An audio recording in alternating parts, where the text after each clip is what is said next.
د چارسدي په ترنو سیمه کې یو بل ماشوم د هوایي ډزو له امله ژوند د لاسه ورکړی دی. د دغه اته کلن ماشوم پیژنګلي د عثمان په نوم شوې ده.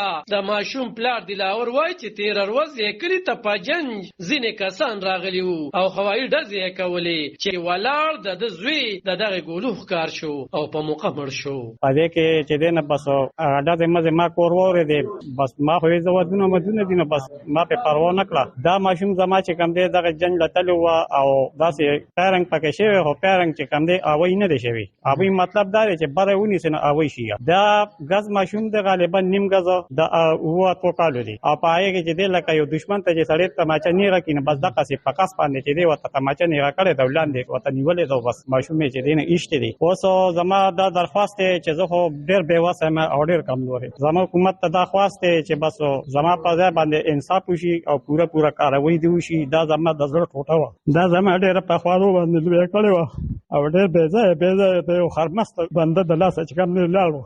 د ترنو ولس په دې پیښه سخته خفګان او غصې څرګندونه کړې ده او غوښتنه کوي چې باید پولیس د هوایي فایرنګ په مخنیوي کې خپل رول ولوبوي. د ترنو د وی سي چیرمن مراد علي خواست کړی دی چې په پیښه کې ککړ او اصلي تنان ونیول شي او هغوی ته د دې جرم سزا دې ورکړي شي. زه په دې حادثه باندې ډېر افسوس کوم. د دې مظلوم پلار دا وخت کې تاسو ولیدې، دا د زړه نه ډېر زیات د زړه د کتو دی. نن زه خپلو عوامو پبلک ته دا ریکویسټ کوم د دې میډیا په سیاست باندې چې کم از کم د وسلې نمایش د خپلو کشرانو نه قابو کې. نن چې د زړه دردېږي دا وخت کې بهیږي، دا زما ستا کولم سبا راتلی شي.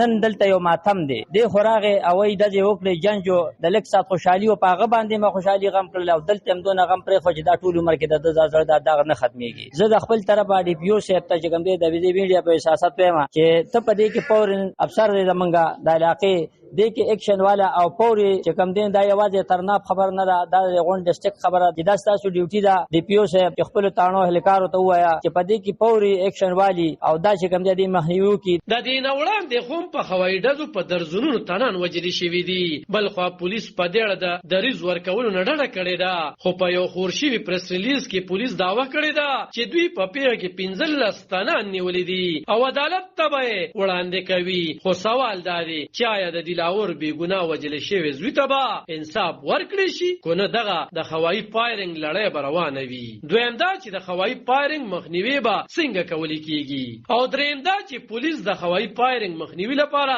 څه پلان لري. خو دا ټول هغه سوالونه دي چې د پولیسو جوابونو ته ضرورت لري. علب خان شیرپو، دلبر نیوز، ترنو.